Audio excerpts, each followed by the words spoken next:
wonderful to have our guests and our usual guests all on the same set today. They were stuck in traffic. Diane Swonk tried to get out of New York and couldn't, so she said, yeah, I'll come on set today. And she joins us, of course, as always, with Grant Thornton in Chicago, and Mr. Rosenberg and Mr. Meinert with us as well. Diane, you have a wonderful view from Chicago, and I would suggest it is a different and original view. Can we sustain the economic growth that gets us to these many rate increases? I think the Fed is in a position now where they're chasing rates up at the board. The Fed presidents, which are more at the regional level, and I talk to a lot of the Fed presidents as well, the Fed presidents are hearing what I'm hearing, and there's a very mixed story out there where now tariffs, particularly in the manufacturing sector, the auto sector, and in more broadly the manufacturing sector. I was in Dallas where I dealt with some clients, and they were very concerned as well, and they're starting to see a hesitation in investment in their orders for 2019. Things are great right now, they're booming, the Fed's reacting to that, but there is some undercurrent that's starting to build from the uncertainty of trade, and as we know,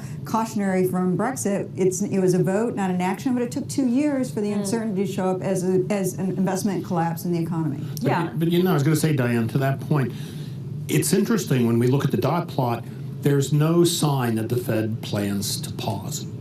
Yes. They are on this march, Scott. and they're going to keep raising rates, and you know, I think that's kind of setting us up for that, you know, exogenous event where all of a sudden, out of the blue, there's some piece of news that causes them to have to stop. What kind of exogenous event are you referring to, or could we get?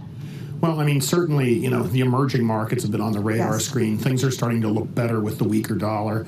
But, you know, I think that all of a sudden the world might wake up and realize that all the tariff threats are starting to affect the real economy.